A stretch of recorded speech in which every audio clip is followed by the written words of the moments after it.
Hello everyone, this is Ritu Saxena and I welcome all of you on this learning platform of WhatsApp. Dear students, we are going to study sources of energy, though you have already studied it, but let's continue the same chapter. And before we come to jump to that point from where we have to pick up, let's revise for a while. Sources of energy. This is sixth chapter of your science book. Sources means what? Origin, from where the things originates, from where we get the things. And what is energy?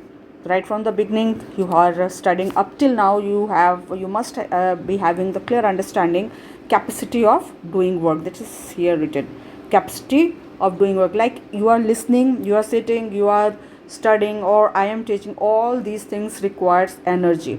So energy, from where we are getting energy? We are getting energy by eating food. The food we eat gives us energy.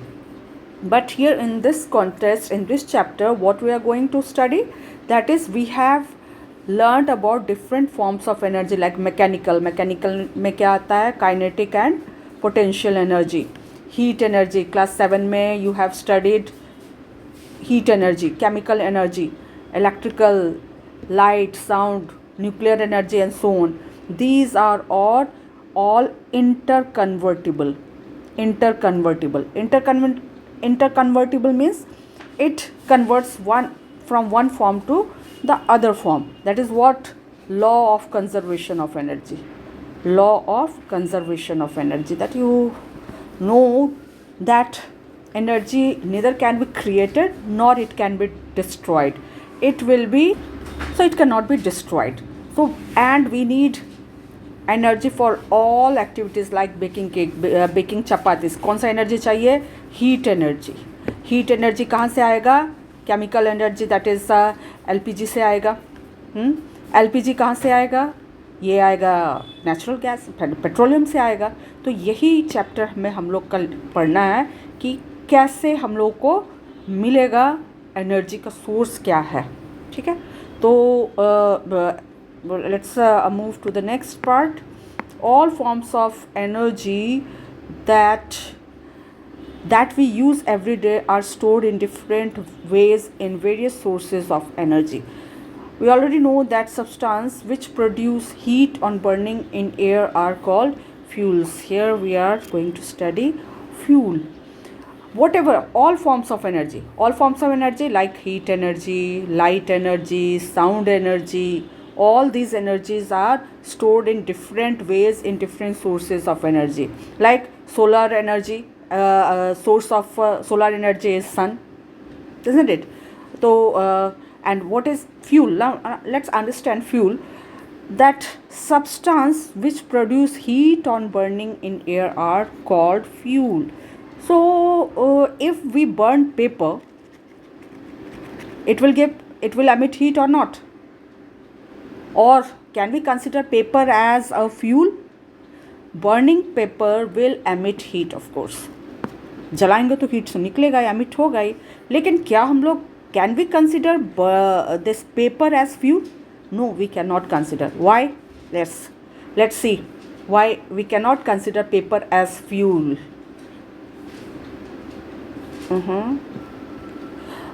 In matter you have studied. In matter you have studied, matter has three states, है ना? Solid, liquid and gas. Similarly, energy can be in solid form, liquid form or gas form. Solid form like firewood, यानी लकड़ी जो हम लोग जलाते हैं गांव वगैरह में. In the villages the cooking is done on firewood. Nowadays LPG is there, but firewood is still used in the villages for cooking. Charcoal, coal are examples of solid fuels. Whereas liquid fuel में kerosene, देखे हो कभी? Petrol that we use in our vehicles, diesel गाड़ी आती है, और all liquid fuels. Gas, भाई petroleum gas commonly known as LPG, ये सब है ना, लिक्विडिफाइड पेट्रोलियम गैस, ये सब याद कर लेना. दिस में कम इन MCQ वगैरह में आता है एंड 1 मार्क्स क्वेश्चन ये बनता है. or examples of gaseous fuel, CNG, compressed natural gas. Now according to availability, भाई कहाँ पर मिल रहा है, where we will get this these energy. So we will get the energy, it can be renewable or non-renewable, that is exhaustible and inexhaustible. Okay,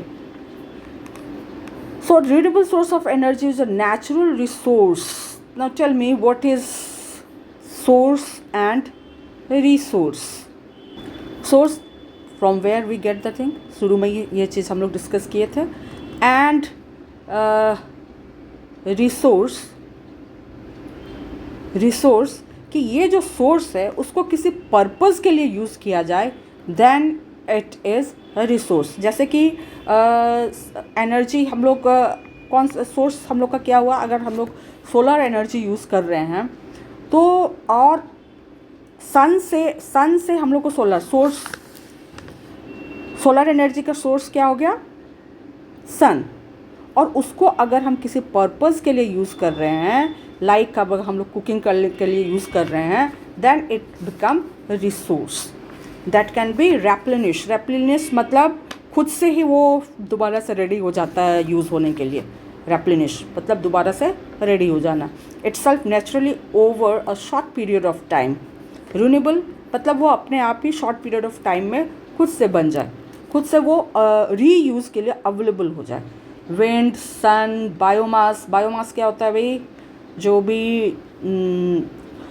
animals और plants है जो वो decay करते हैं या एक्सक्रीट करते हैं एनिमल्स वगैरह, उससे भी गांव वगैरह में बायोमास का बहुत यूज़ होता है. बड़ा बड़ा टैंक बना करके उसमें जो गोबर वगैरह इकट्ठा करके उससे कुकिंग वगैरह यूज़ होता है. We will get to know little later in the chapter maybe. And hydro power, that is from water. Hydro means water. From water are all renewable sources of energy. कैसे renewable water को हम लोग dam वगैरह बना करके turbine चलाते हैं, turbine से बिजली प्रोड्यूस किया जाता है, दैट इज़ हाइड्रो एनर्जी.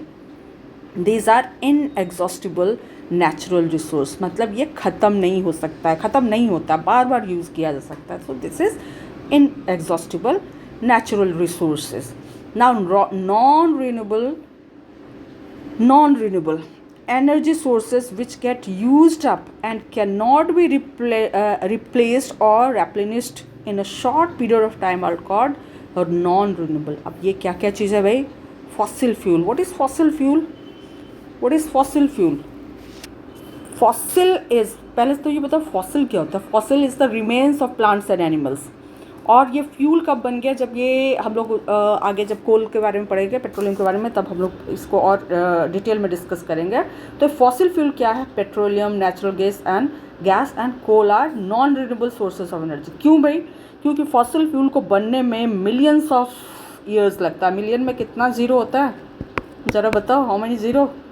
चलो, तो फॉसिल फ्यूल को बनने में मिलियंस ऑफ ईयर्स लगता है, इसीलिए इसको बोला जाएगा non renewable.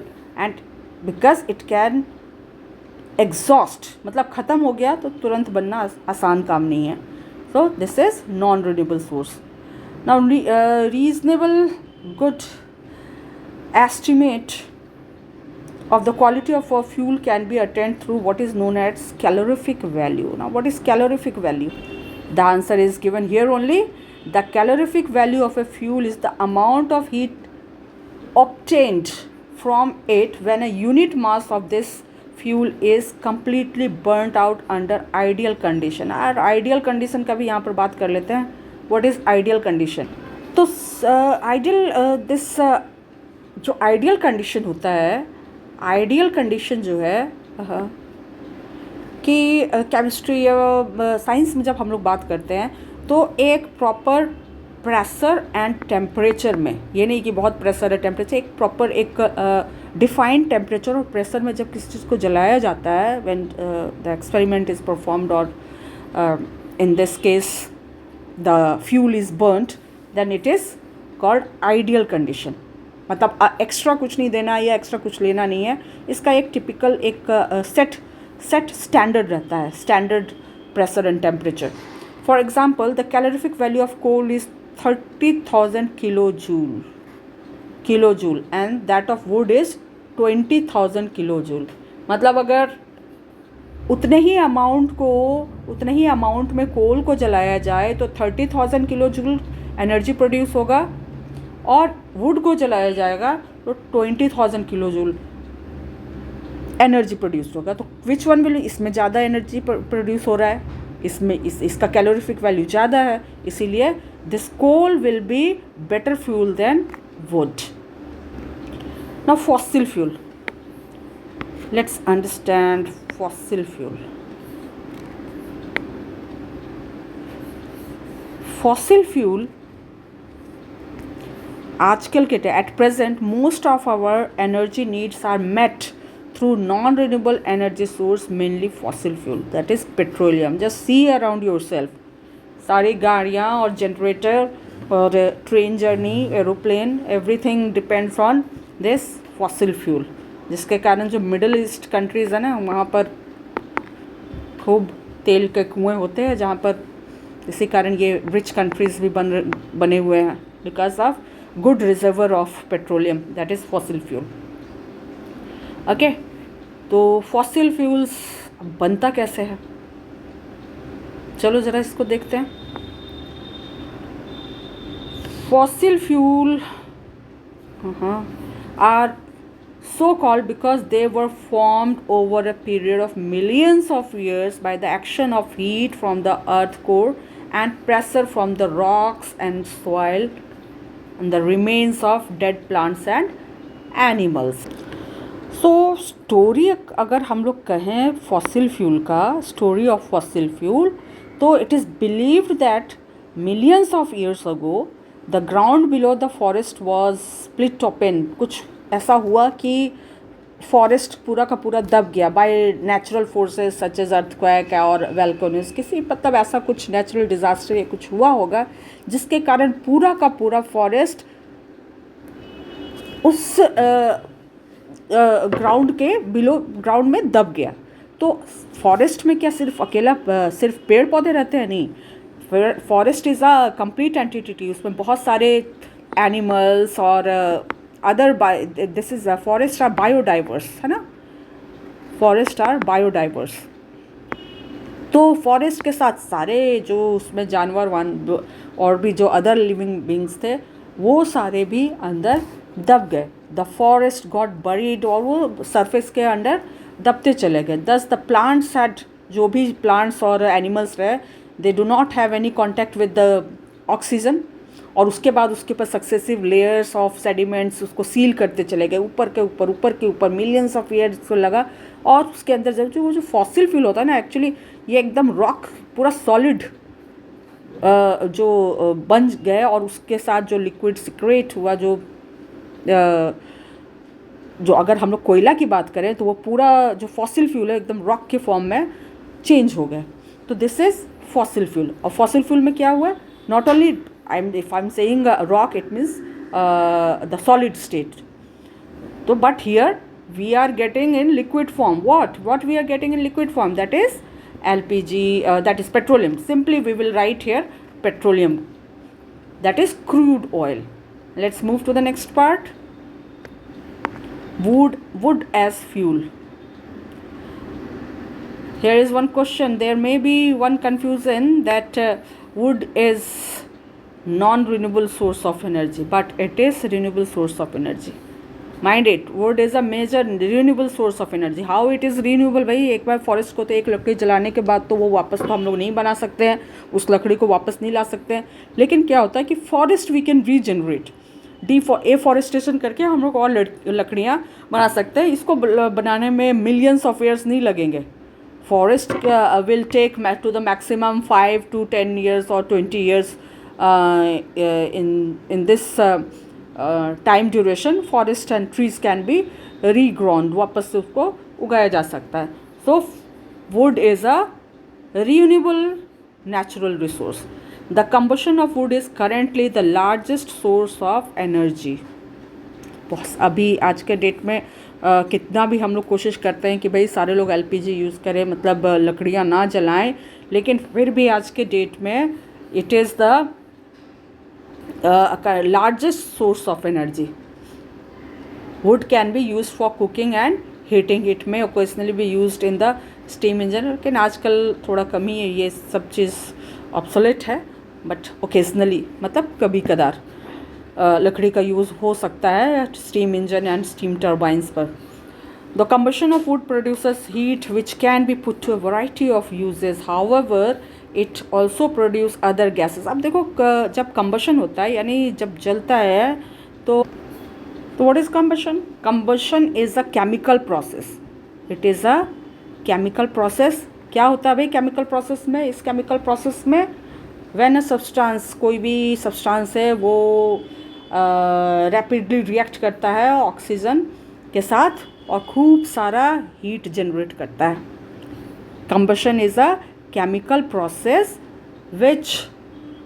in which substance reacts and gives lots of energy, lots of heat rather, lots of energy. This is combustion. और ये जो कम्बशन मतलब फ्यूल का कम्बशन, जनरली जब हम लोग कम्बशन की बात करते हैं तो फ्यूल की बात करते हैं कि सॉलिड लिक्विड कोई सा भी फ्यूल हो वो जब जलता है तो रैपिडली जलता है और वो बहुत सारा एनर्जी प्रोड्यूस करता है. तो उसी तरह से अगर सूखी लकड़ी को जलाओगे तो बहुत सारा हीट एनर्जी जनरेट होगा. तो chemical combustion of would produces heat which can be put to variety of, obviously heat है तो उसका जिसको जैसा ज़रूरत होगा वो वैसा इस्तेमाल करेगा. However, it also produces other gases like carbon dioxide, harmful gas, and greenhouse gas है भाई. greenhouse gas क्या होता है भाई जानो, and carbon monoxide which are undesirable, irritating and dangerous. इसका जो एक्सेस हो गया ना ये जो कार्बन डाइऑक्साइड और कार्बन मोनोऑक्साइड है, it is not good for health. So it wood cannot be considered as a very good fuel. Okay, the excessive removal, now let's see this. The excessive removal of wood from forest can cause habitat destruction. What is habitat destruction? Habitat means जो उस जगह पर रहते हैं जो जैसे जानवर और पशु पक्षी, the insects, they all live in the forest. So forest is their habitat where they stay. और अगर इस फॉरेस्ट को हम लोग हटा लें तो इन लोग का घर भी हट जाएगा. तो दिस कैन कॉज, अगर हम लोग हटाते हैं फॉरेस्ट को, डिफॉरेस्टेशन करते हैं तो उसके साथ साथ बहुत सारे चीज़ को हम लोग बेघर कर देते हैं, डिस्ट्रक्ट कर देते हैं. तो हैबिटेट डिस्ट्रक्शन, सॉइल इरोजन होता है. फॉरेस्ट क्लास 7 में तुम लोग पढ़े होगे फॉरेस्ट में कि फॉरेस्ट कैसे सॉइल इरोजन को प्रिवेंट करता है. Its combustion releases more carbon dioxide than its biodegeneration. जो अगर इसको हम लोग जलाते हैं तो बहुत ज़्यादा कार्बन डाइऑक्साइड, अगर फॉरेस्ट को ऐसे ही छोड़ दिया जाए, मान लो कि फॉरेस्ट कोई प्लांट सड़ गल रहा है, रॉट हो रहा है, तो उससे कम जो हार्मफुल गैसेस से कम निकलेंगे. इंस्टेड अगर उसको जलाया जाता है तो उससे ज़्यादा कार्बन डाइऑक्साइड निकलता है ना. तो अब हम लोग पढ़ते हैं कोल की बारी आई भाई. Now it's the turn of coal. भाई coal is a readily combustible means बहुत आसानी से भाई इसको जलाया जा सकता है. एज अ और it is, you can say that it is a complex mixture of what, बहुत सारी चीज़ों का मिक्सचर होता है जिसमें मेनली क्या चीज़ है इसमें, कार्बन, हाइड्रोजन एंड ऑक्सीजन, ये मेन इसका है. लेकिन इसमें और बहुत सारे एलिमेंट्स मिले हुए रहते हैं, सब बहुत सारे इम्प्योरिटीज़ रहती है. तो इट इज़ रेडियली कंबस्टेबल, मतलब बहुत आसानी से ये कंबस्ट करता है. कंबस्ट मतलब जलाना इसको बहुत आसान रहता है. Black rock or a brownish black sedimentary rock. Now tell me, what is sedimentary rock? Sedimentary rock you must have studied in geography or in social science, that it is a type of rock. Yani coal is a type of rock that is formed by what? Sedimentation. What do you understand sedimentation? जो deposition होता है उसको sediments कहते हैं। जब class 6 में तुम लोग पढ़ रहे होगे तो उसमें सेडिमेंटेशन एक प्रोसेस था। तो वो जो सेडिमेंट हुआ यानी नीचे जो इकट्ठे हो रहे हैं उसको हम लोग सेडिमेंट्स कहते हैं। अब यहाँ पर जब रॉक की बारी आई तो ये कैसा रॉक होगा और ये कैसे फॉर्म होगा, यानी कोल यानी सेडिमेंट्री रॉक कैसे फॉर्म हो रहा है, by accumulation. You know sedimentary rock कैसे हो रहा है, बन रहा है एक्यूमुलेशन ऑफ, इसको sedimentary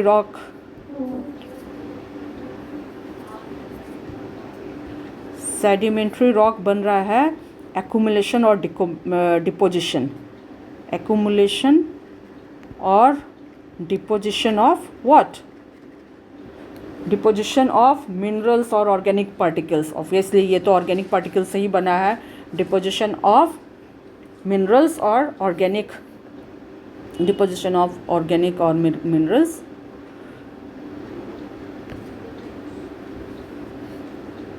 particles on the earth surface, organic particles on the earth surface, at the earth surface।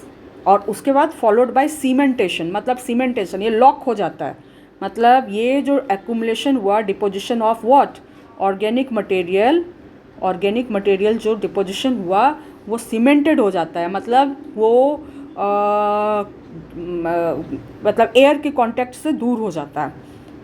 तो ये sedimentary rocks are formed that way.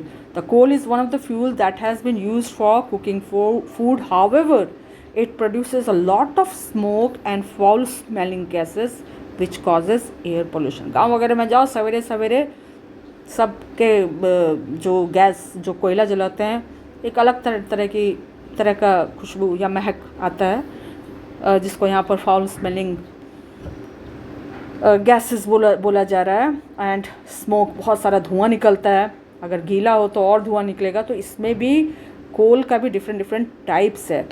World wide coal that is a fossil fuel of course, है ना, ये क्योंकि organic material से बना हुआ है, is the largest source of energy use for generation of electricity. बहुत सारा इलेक्ट्रिसिटी जो जनरेट हो रहा है। So generally generation of electricity coal से बहुत coal is the major source of energy, you know, for what, generation of electricity. कहाँ पर है भाई? बरौनी में है भाई, बरौनी में है, फिर बिहार में और कहाँ है, बक्सर में है, बाढ़ में है, और मध्य प्रदेश में बहुत जगह है जो कोल। और एक चीज़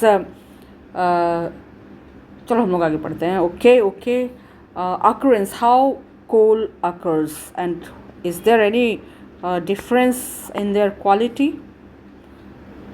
Depends on how it is forming. तो यहाँ पर coal is found deep under the surface of the earth, deep under the, जैसे हम लोग फॉसिल फ्यूल है और हम लोग सीमेंटेशन और सेडिमेंट्री रॉक हुआ गए, तो कैसे बन रहा है वो हम लोग जान चुके हैं। We already know that. So under the surface of earth the major coal mines in India are located in Jharkhand. एक पिक्चर तुम लोग शत्रुघ्न सिन्हा और अमिताभ बच्चन की एक पिक्चर आई थी काला पत्थर, उसमें सारा है ना, सारा कैसे कोल माइंस होता है उसमें पूरा दिखाया है। बड़ा इंटरेस्टिंग है, अगर मौका मिले तो देखना कि how coal is extracted from the coal mines and how it is used, the labour का क्या रिस्क होता है और कैसा लाइफ होता है। It is picturised in this. तो धनबाद में कोल माइंस है, तुम लोग को पता होना चाहिए, पता ही होगा डेफिनेटली, क्योंकि we all are in Bihar, तो we know that Dhanbad is known for coal mines. Madhya Pradesh, Odisha and West Bengal. The largest coal mines are at Bokaro and Jharia in Jharkhand and Raniganj. यहाँ पर सबसे ज़्यादा कोल को extract किया जाता है, coal mines है।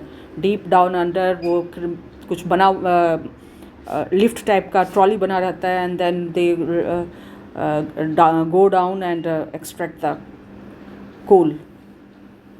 अब देखो फॉर्मेशन ऑफ कोल, फॉर्मेशन कैसे बना भाई coal. Coal was formed from the plant remains got buried deep under the earth crust. We already have understood this. Now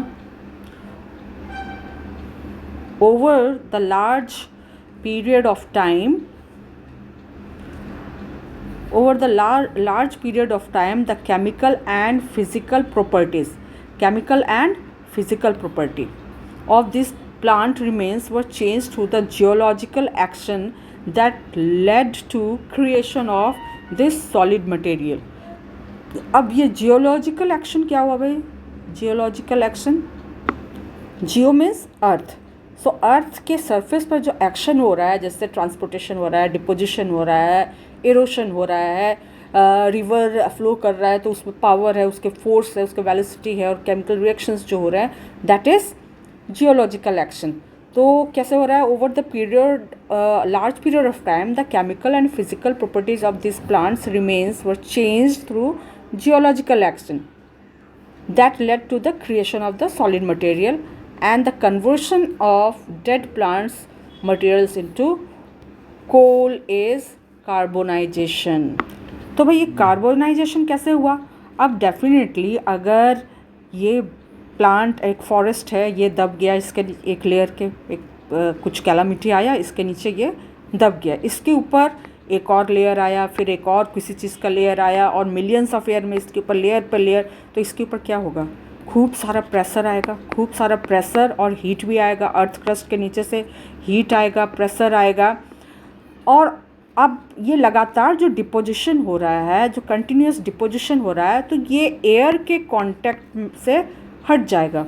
तो एयर का कांटेक्ट हटेगा, प्रेशर बढ़ेगा, टेम्परेचर रहेगा, तो क्या हो रहा है, क्या हो जा रहा है उस प्रोसेस में? इस प्रोसेस में जब जो फॉसिल है, जो दिस बायोडाइवर्स थिंग्स है, ऑर्गेनिक मटेरियल्स है, that turns into coal. Okay, this is carbonisation. अब कार्बोनाइजेशन हो रहा है तो ये कोल बन रहा है. ओके, कोल बन रहा है, तो क्या आज के डेट में जो कोल बना और 5 साल के बाद, मतलब 5 साल तो में तो बनता नहीं है, मतलब कुछ मिलियन ईयर के बाद कुछ जो बना, उसके मतलब क्या इसका प्रॉपर्टीज़ अलग होगा? क्या इसकी खासियत होगी? क्या ये अलग अलग तरह का होगा? Of course, on the basis of this, types of coal has been divided into 4 categories. उसमें अब अच्छा कोल किसको माना जाएगा? बेस्ट कोल में, सबसे अच्छे कोल में क्या होगा? कार्बन सबसे ज़्यादा होगा.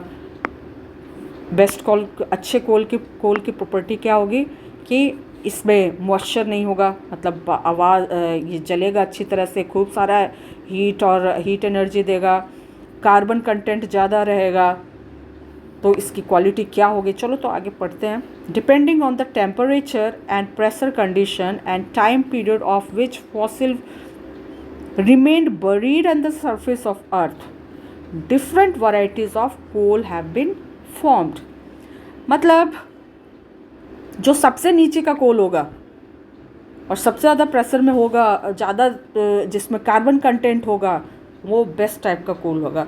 तो सबसे पहले देखते हैं different types of coal are peat, lignite, bituminous and anthracite. Okay,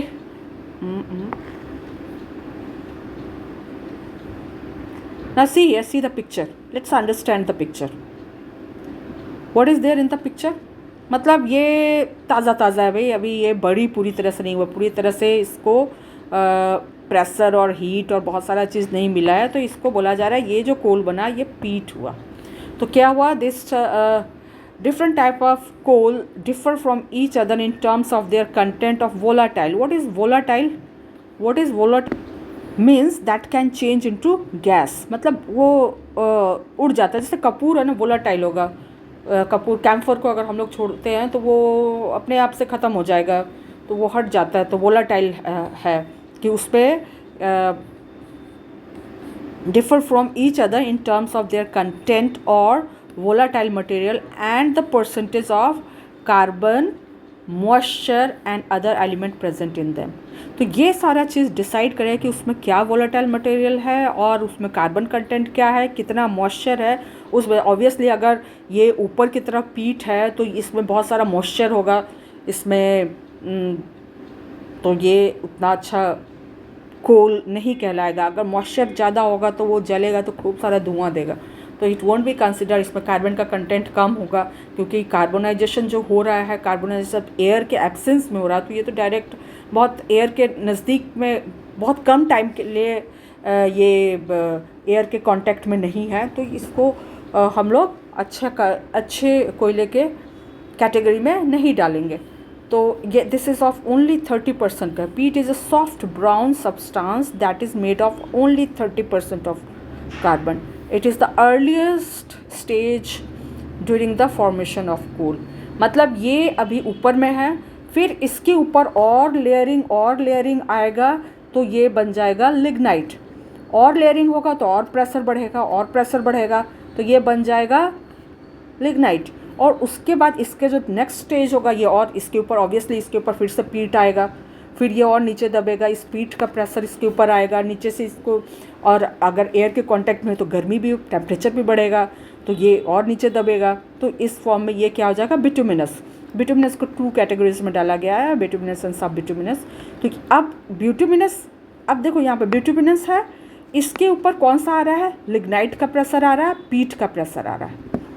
मतलब ये नीचे बिटुमिनस है, उसके ऊपर लिग्नाइट का प्रेशर लेयर, और उसके ऊपर एक पीट का प्रेशर। देखो इसके ऊपर कितना सारा प्रेशर पड़ रहा है, और ये ओवर द टाइम ये एयर के कांटेक्ट से भी दूर हो रहा है, एयर के कांटेक्ट पे भी नहीं आ रहा है।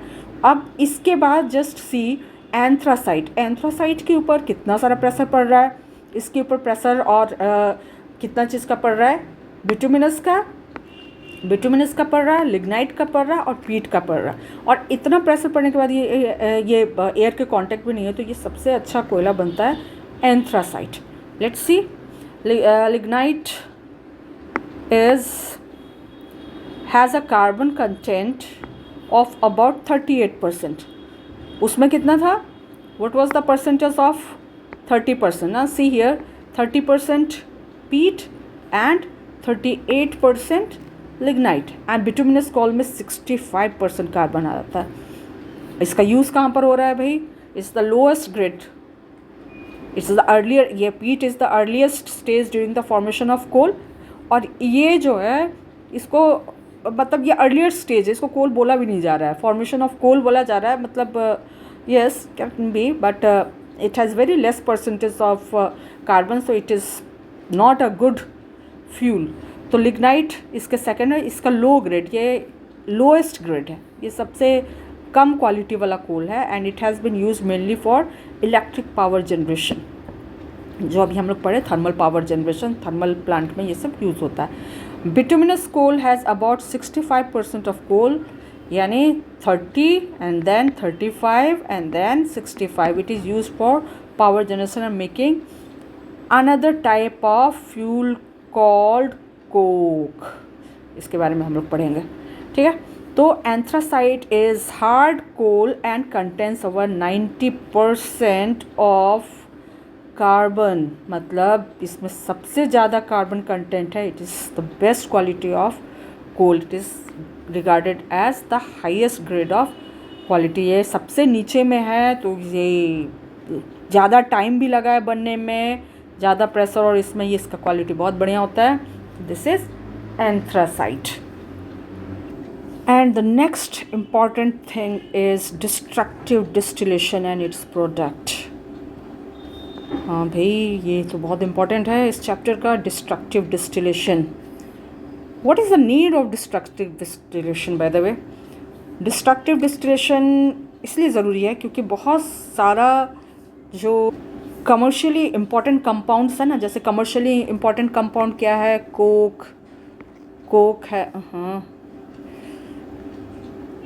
कोक, कोल गैस, कोल तार, ammonium hydroxide, these are commercially important products which is produced by destructive distillation. तो destructive distillation की ज़रूरत इसलिए भी है कि ताकि हम हमारा जो बिज़नेस है, बिज़नेस पर्पस से या कमर्शियल पर्पस से हम बहुत सारा प्रोडक्ट निकाल सकें इससे, कोल से। तो इसमें होता क्या है भाई, इसमें होता ये है कि strong heating of coal in absence of air. Coal हम लोग क्या करते हैं, एयर में जलाते हैं तो हीट प्रोड्यूस करता है, but in destructive distillation absence of air, air में नहीं जलाते हैं उसको, तो उसको बस गर्म किया जाता है और एयर में नहीं, एयर के कांटेक्ट से दूर रख करके उसको सील करके, is called destructive distillation. We obtain many products like coal, coal tar, coal gas of what, from what, किससे मिलेगा, कोल से ही हम लोग को 1 2 3 और भी कुछ चीज़ मिल जाता है। तो अब क्या चीज़ है, कोक के बारे में हम लोग पढ़े।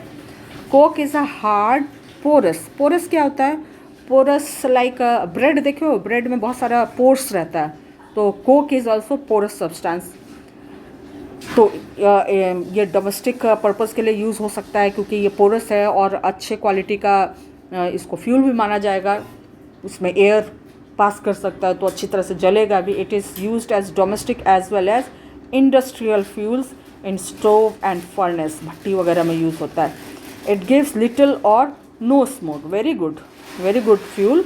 Obviously, if it is not giving much of smoke and giving lots of heat, then it will be considered as a good fuel. Next is it is used in extraction of metal. ये extraction क्या होता है भाई, extraction जो हमारे घर में metals आ रहे हैं ना, जैसे आयरन ही आ रहा है, आयरन का जो भी सामान हम आसपास देखें तो ये क्या आयरन ऐसे ही आता नहीं, ऐसे नहीं आता है।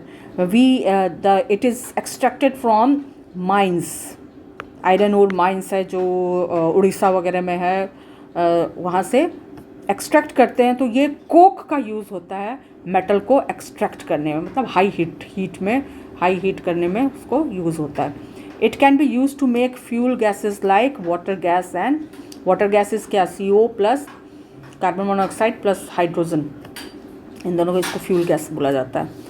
ओके, सो कोल तार, व्हाट इज़ कोल तार भाई, it is viscous liquid, viscous means semi solid, मतलब थोड़ा वो लिक्विड टाइप से होता है, सॉलिड। सड़क जो बनाते हैं जब the people who, it is use for, बहुत बड़े बड़े ड्रम में डाल करके जो सड़क बनाने का, ब्लैक कलर का, it is black coloured viscous liquid. It is used in the manufacture of synthetic dies, colour करने के लिए, ड्रग्स, मेडिसिन वगैरह में भी यूज़ होता है, explosive, perfumes, paints, photographic materials and roofing material, मतलब छत वगैरह बनाने में, पेंट वगैरह करने में भी काम आता है।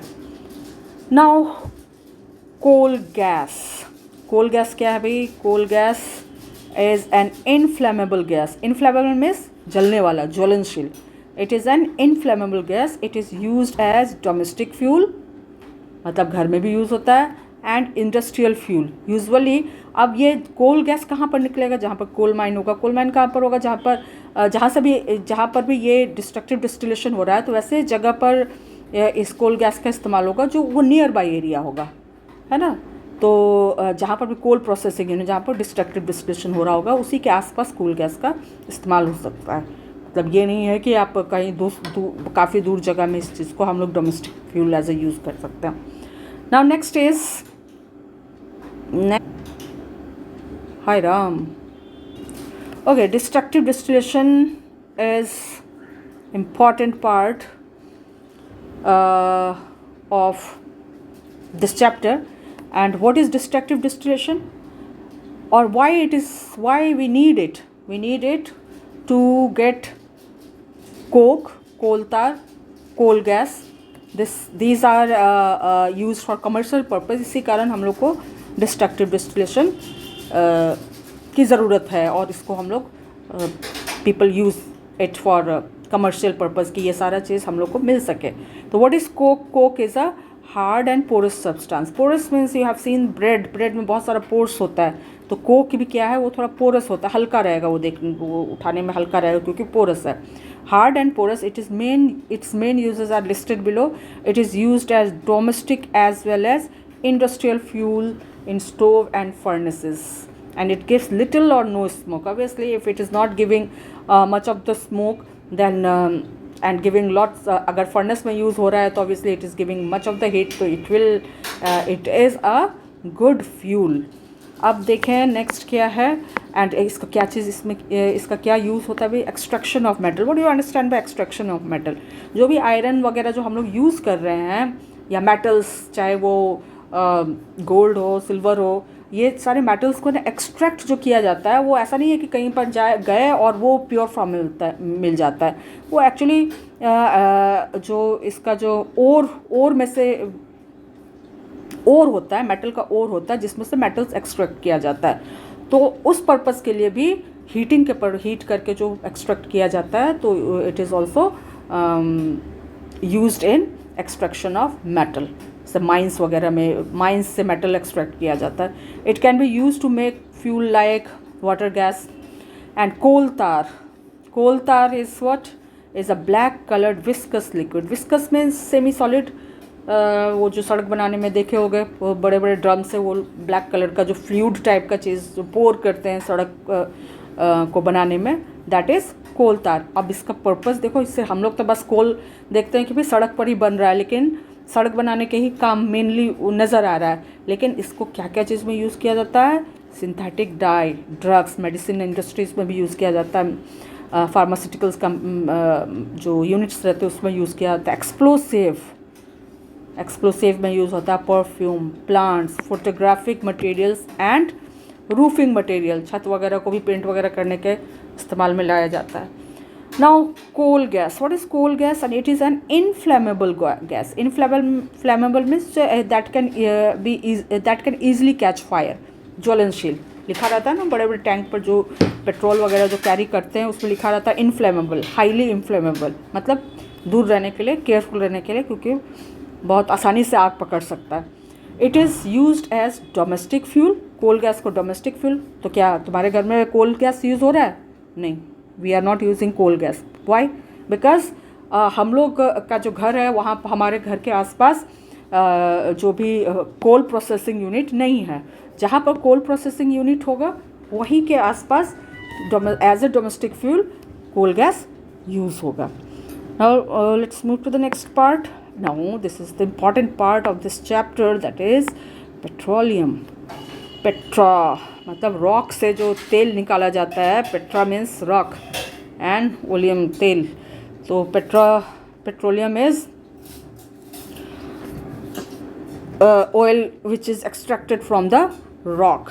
तो petroleum is a fossil fuel. Fossil fuel अब तक तो बिल्कुल क्लियर होगा। Is a dark coloured viscous, viscous again मतलब सेमी सॉलिड, मतलब थोड़ा गाढ़ा टाइप का होगा, and foul smelling liquid commonly called crude oil. Crude oil, जो हमारे पास जो एलपीजी और क्या कहते हैं पेट्रोल है, डीजल है, केरोसिन है, नेचुरल गैस है, ये सारा का और भी पैराफिन है, वैक्स है, वो सारा चीज़ इसी एक चीज़ से इतने सारा चीज़ निकल रहा है। भाई एक बंदे से बहुत सारा काम करा लो तो वो पेट्रोलियम हो गया भाई। अकरेंस ऑफ पेट्रोलियम नाउ, अच्छा ठीक है। It is name derive from the Latin word Petra means rock and oleum means oil. भाई कभी कभी वन वर्ड के क्वेश्चन में कहीं ये आ जाए, और इट इज़ कॉल्ड लिटरली, मतलब शाब्दिक शब्द से ये it means rock oil. Now occurrence कहाँ पर मिलेगा? क्या अभी हम लोग अपने घर के नीचे खोदना शुरू करेंगे तो will we get the petroleum? No, we will not get. लेकिन तभी तो जिसके जहाँ पर मिलता है वहाँ के लोग बहुत खुश हो जाते हैं। भाई इसको गोल्ड कमर्शियल वैल्यू इतना ज़्यादा है कि अरब कंट्रीज़ पूरा रिच हो गए हैं just because of this petrol.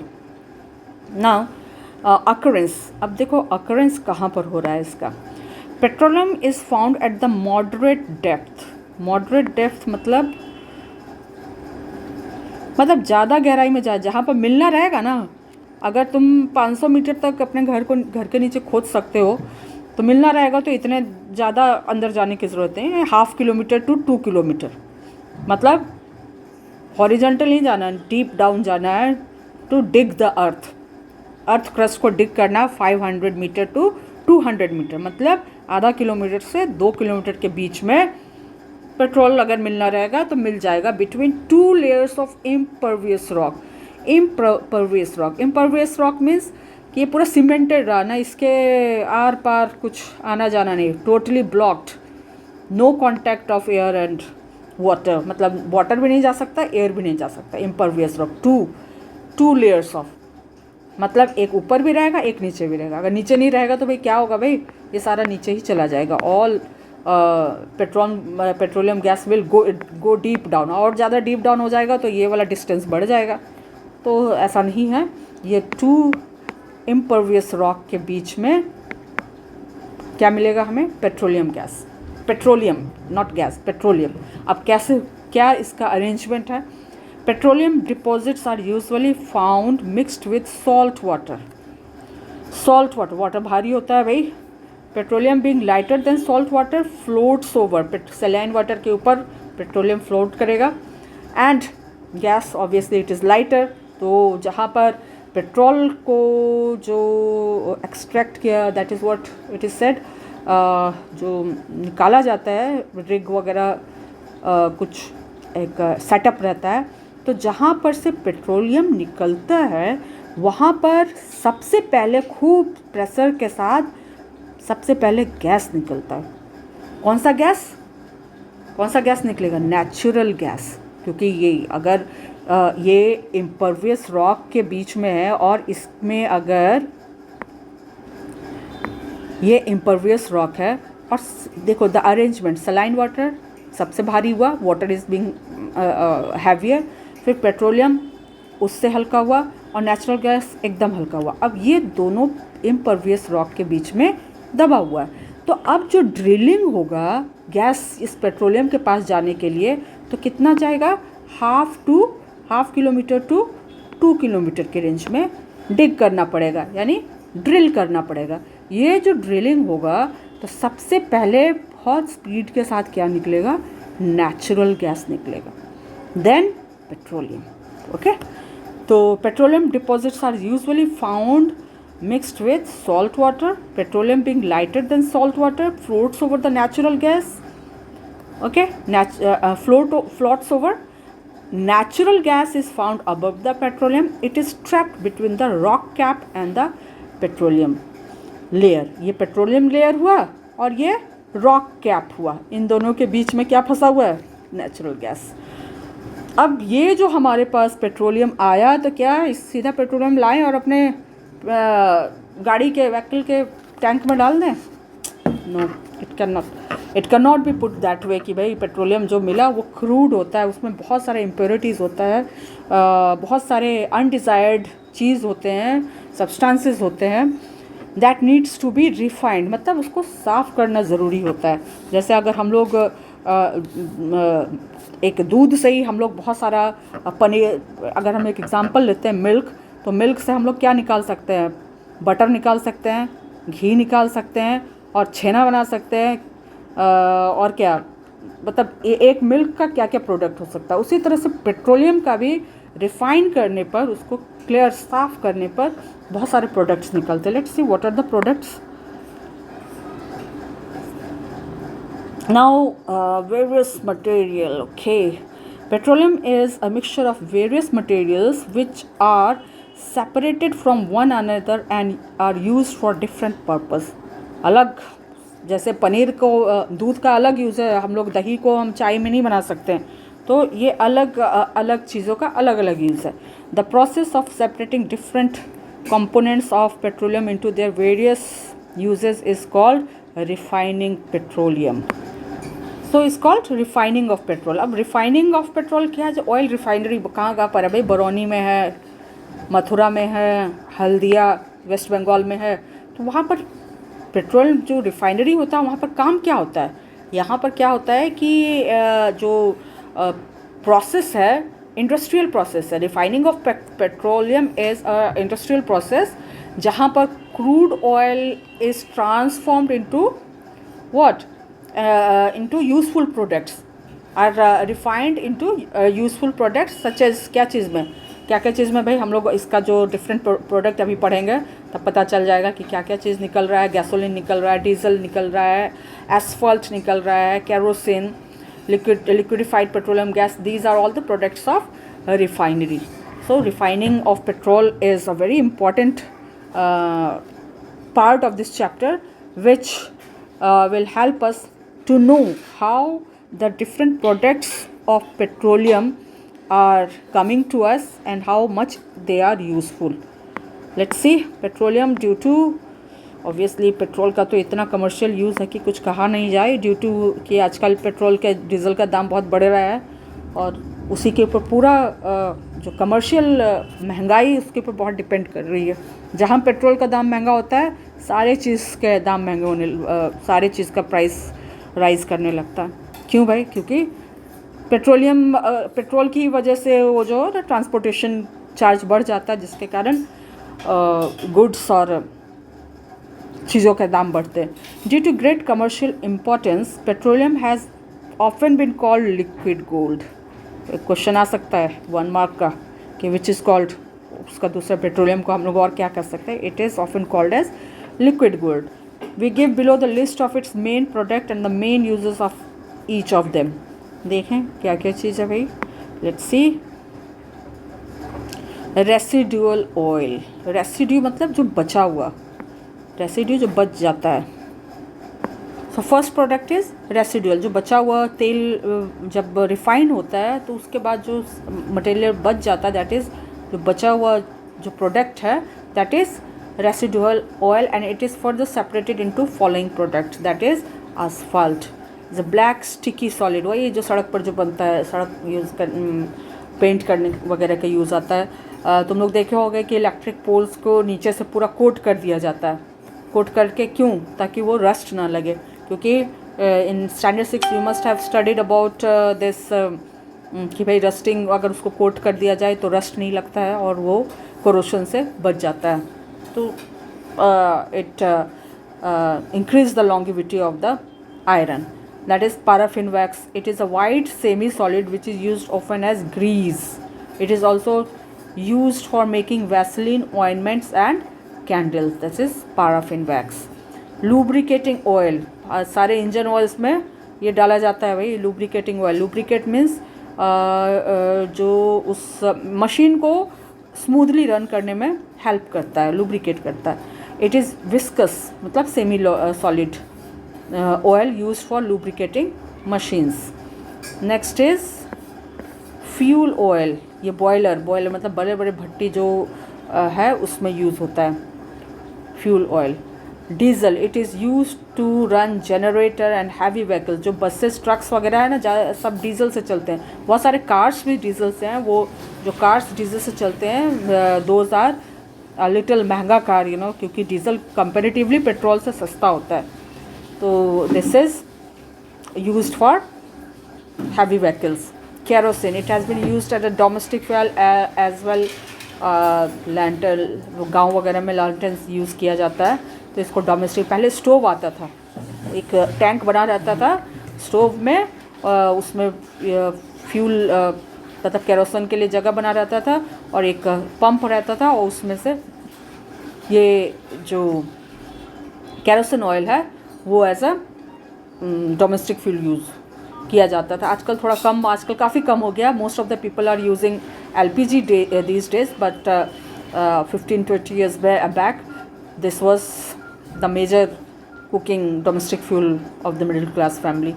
Now this gasoline, that or petrol, this is what petrol को ही हम लोग gasoline बोलते हैं. अमेरिका वगैरह में गैस बोला जाता है, gasoline बोला जाता है, लेकिन इसी को हम लोग पेट्रोल बोलते हैं. It is mainly used as fuels in cars, scooters, motorcycles, you know, dry cleaning.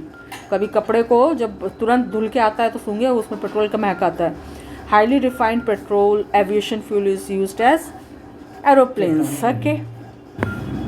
Petroleum gas. It is liquefied under pressure and is then known as liquefied petroleum gas. 1 mark question आता है इसमें. LPG is used as domestic fuel. आराम से इसी का तो main use होता है हमारे. That is the most common domestic fuel that. आजकल तो उसका पाइपलाइन लग रहा है ताकि ये गैस बड़ा बड़ा सिलेंडर को लाने ले जाने का खर्च बच सके और स्मूथ सप्लाई ऑफ गैस हो. उसके लिए आजकल पाइपलाइंस के थ्रू गैस देने के किचन में प्रोसेस चल रहा है गवर्नमेंट की तरफ से. Up till this part only today and we will be completing the next part in the next class, or shall we complete right away? What do you say? Okay, so let's complete natural gas. Natural gas is another fossil fuel, of course. अब तक तो इसकी concept clear हो गया है. That is found along with petroleum in oil wells. Natural gas when compressed and stored under pressure is called compressed natural gas. उसका भी आजकल दिल्ली वगैरह में इसको clean fuel बोला जा रहा है, इसी को promote किया जा रहा है that it should be used more and more instead of petrol and diesel. तो even in पटना अभी बहुत सारे बसेस निकले हैं जो CNG से चल रहे हैं. जिस CNG का एक खासियत है कि ये it is a clean fuel. Okay, तो in India gas fields have been discovered in Godavari, Krishna basin, Mumbai high and Tripura. मतलब कहाँ पर गैस मिल रहा है, मतलब ये नेचुरल गैस का जो रिजर्वर है यहाँ पर से गैस फील्ड्स डिस्कवर किया गया है. That is Krishna Godavari basin, that is south India, Andhra Pradesh, Mumbai तो जान ही रहे हो, और Tripura, Assam. Okay, so uses of natural gas. अब बहुत इजी हो गया, अब चैप्टर बिल्कुल ख़त्म है एंड इट्स वेरी इजी कि भाई क्या होगा, नेचुरल गैस का यूज़ क्या होगा भाई. Definitely it has a high calorific value. मतलब same amount of natural gas को बर्न किया जाए और सेम अमाउंट ऑफ एक लकड़ी को बर्न किया जाए तो it will give much more heat than the लकड़ी. It is therefore used as a fuel in home and industry. It is also used as a better and greener automobile fuel and as a base ingredient in the manufacture of fertilizers and chemical. यानी natural gas का use कहाँ पर होता है भाई? fertilizers and chemicals बनाने में, manufacture करने में भी यूज़ होता है. And now the cleaner fuels. What is the cleaner fuel? Cleaner fuel, इसको सबसे ज़्यादा आजकल प्रमोट किया जा रहा है. So cleaner fuel is what? Economic development and rapidly growing population are putting a strain, मतलब प्रेशर डाल रहा है ऑन द एनवायरनमेंट. पहले 5 years बैक जितनी गाड़ियाँ थी और आज जितनी गाड़ियाँ हैं और जितने इंडस्ट्रीज डेवलप हो रहे हैं, उससे क्या हो रहा है कि बहुत प्रेशर पड़ रहा है किसके ऊपर? एनवायरनमेंट के ऊपर, जिसके कारण बहुत सारा पॉल्यूशन और मतलब इकोलॉजिकल इम्बैलेंस हो रहा है. Infrastructure and different natural resources किसके ऊपर स्ट्रेन पड़ रहा है? एनवायरनमेंट, इंफ्रास्ट्रक्चर एंड जो बाकी जो नेचुरल रिसोर्स है सबके ऊपर प्रेशर पड़ रहा है. Pollution, soil erosion, deforestation, rapid industrialisation, बहुत तेज़ी से इंडस्ट्रियलाइजेशन हो रहा है, अर्बनाइजेशन, शहर बनते जा रहे हैं, सारे गांव शहर बन रहे हैं. एंड लैंड डिग्रेडेशन, लैंड का जो क्वालिटी है उसको वो धीरे धीरे वहाँ पर, क्योंकि बिल्डिंग्स बन रहे हैं, पेड़ पौधे काटे जा रहे हैं, तो लैंड का डिग्रेड हो रहा है. ऑल द वर्सनिंग, मतलब ये और हालत को ख़राब कर रहा है. Problem, burning of fossil fuel, और इतने सारे प्रेशर के बाद are burning of fossil fuel such as coal and petroleum products is a major source of pollution. इससे कोई डिनायल नहीं है कि अभी जो लॉकडाउन हुआ उसमें जो एनवायरनमेंट था क्लीन हो गया. क्यों क्लीन हो गया भाई? बहुत लोग घर से नहीं निकले, घर से नहीं निकले तो गाड़ी नहीं चलाए, गाड़ी नहीं चलाए तो पेट्रोल नहीं चला तो उसके साथ जो धुआं और pollution, carbon dioxide, sulphur dioxide, etcetera etcetera जो निकलता है वो नहीं निकला. तो क्या हुआ? थोड़ा सा एनवायरनमेंट पर अच्छा असर पड़ा. बहुत सारे जो डिफरेंसेस है, बहुत पेपर में आ रहा था कि how it is impacting the lockdown, how the lockdown was impacting the nature in a very positive way. तो यही है कि मतलब all are interdependent, you know, सब इंटरडिपेंडेंट है. एक चीज़ जहाँ गड़बड़ हुआ दूसरे चीज़ के ऊपर असर पड़ेगा. The present day strategy to address these environmental issues. कौन सा एनवायरमेंटल इशूज़ है? यही सारा जो इकोलॉजिकल इम्बैलेंस है, deforestation, pollution, these are all environmental issue. Is to develop technology, मतलब अब ऐसा कुछ किया जाए कि ये सब चीज़ को हम लोग अवॉइड कर सके, सब चीज़ से हम लोग ये सब चीज़ को ओवरकम कर सके. That uses renewable natural resources such as biomass, water, wind and solar energy. अब ये बताओ, बायोमास इतना आसानी से गांव में एनिमल्स हैं उन लोग का काऊ डंग वगैरह से और वो सब चीज़ से यूज़ हो सकता है, लेकिन नहीं होता है। क्यों भाई, क्यों नहीं होता है? वाटर को क्यों नहीं हम लोग ज़्यादा से ज़्यादा यूज़ कर सकें? विंड एनर्जी को क्यों नहीं टैप कर सकते हैं? सोलर एनर्जी का क्यों नहीं पैनल्स सब जगह लगाया जाए ताकि हमें कोल को जलाना ही नहीं पड़े, नेचुरल गैस और पेट्रोलियम को हम लोग यूज़ ही नहीं करना पड़े? क्योंकि ये सारे चीज़ है ना, इसको सेटअप करने में ही बहुत एनर्जी लगता है। इसके कारण बहुत एफर्ट लगाना पड़ता है, बहुत इन्वेस्ट करना पड़ता है, जिसके कारण ये बहुत पॉपुलर नहीं हो पाता है। बहुत सारे लिमिटेशंस है, water, wind and solar energy, biomass energy का लिमिटेशन है, जिसके कारण it's not being very popular. But this has to be addressed, क्योंकि यही सारी चीज़ को हम लोग रिन्यूएबल एनर्जी को ही यूज़ करके हम लोग एनवायरनमेंट को बेटर पोजीशन पर रख सकते हैं, उसको सेफ रख सकते हैं। India is blessed with an abundance of sunlight, water and biomass fuels like LPG and bio मतलब क्या है, विद एन अबंडेंस ऑफ, बहुत हमारे इंडिया को ब्लेसिंग है। यहाँ पर खूब बारिश भी होती है, खूब पानी भी मिला हुआ है हम लोग के पास, सनलाइट भी अबंडेंट है। बहुत से भारत एक किसानों का देश है, तो यहाँ पर बायोमास की भी कमी नहीं है। तो all these things can be used as a renewable source of energy to make the environment greener and cleaner. So fuels like LPG, CNG and biomass are cleaner and better fuels. क्यों है? क्योंकि इसमें energy ज़्यादा है, pollution नहीं है, easy to burn है। तो these are cleaner and better fuels. When burnt biomass, when burnt मतलब क्या, ये सारी चीज़ को अगर जलाया जाता है, when burned किसको, biomass and LPG, it releases carbon dioxide, but it is मतलब इसको इसमें भी निकलता है, लेकिन कंपैरेटिवली बहुत कम अमाउंट में निकलता है। when biomass crops are grown, a significant amount of carbon dioxide is consumed through photosynthesis. भाई ये बायोमास क्रॉप्स क्या होता है? भाई बायोमास क्रॉप्स ये कौन सा क्रॉप्स है? लाइक जिसमें starch grains and starch crop, like sugar cane, corn, wheat, sugar beets, industrial sweet potato, ये सारा चीज़ है ना, इसको कहते हैं बायोमास क्रॉप्स, जो कि सिग्निफिकेंट मतलब ये सब क्रॉप्स अगर उगाए जाते हैं तो खूब सारे कार्बन डाइऑक्साइड कंज्यूम करते हैं। और कैसे प्लांट कैसे कंज्यूम करेंगे carbon dioxide? By making their food on by the process of photosynthesis of course. Now natural gas is a cleaner fuel as it provides relatively low amount of pollutants, बहुत कम pollutants निकालते हैं, जैसे carbon dioxide shoots निकलता है, sulphur dioxide निकलता है, ये सब बहुत कम अमाउंट में निकलता है, जिसके कारण it is called cleaner fuel. It has fewer emission than coal and petroleum products. Also it leaves virtually no ash. भाई कोयला जलाते हैं तो राख, लकड़ी जलाते हैं तो राख, लेकिन अगर गैस जलाते हैं, हम लोग LPG भी जला रहे हैं, तो कितना राख निकलता है? भाई नहीं निकलता है। So for our future and present day energy needs we need to look for alternatives. मतलब कोल और वुड से हम लोग को आगे निकलना पड़ेगा ताकि हम अपने एनवायरनमेंट को सही रख सकें। किसके ऊपर डिपेंड करना पड़ेगा?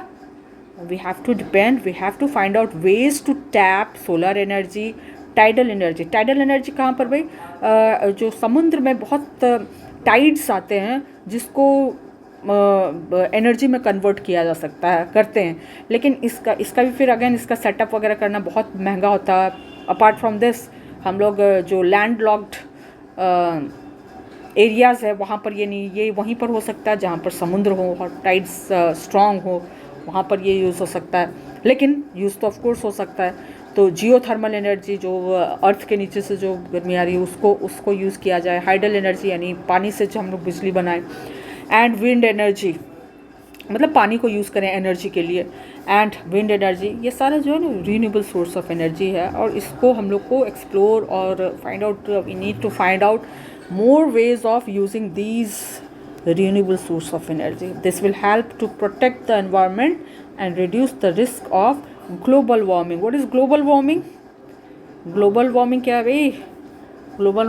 Global warming is, you have studied in standard 5 कि जब अर्थ का टेम्परेचर बढ़ रहा है because of what? Fossil fuel के जलने और जो एनवायरनमेंट इम्बैलेंस हो रहा है, इकोलॉजिकल इम्बैलेंस हो रहा है, कार्बन डाइऑक्साइड ज़्यादा हो रहा है जिसके कारण कार्बन डाइऑक्साइड हीट को ट्रैप करता है, वाटर वेपर की, मतलब basically green house gases environment में बढ़ रहे हैं, एनवायरनमेंट में बढ़ रहे हैं। तो क्या करना, ग्रीन हाउस गैसेस का क्या काम है कि it traps the temperature and doesn't let it go out, जिसके कारण क्या हो रहा है, अर्थ सरफेस का जो टेम्परेचर है वो राइज़ कर रहा है, जिसके कारण गर्मी बढ़ रही है।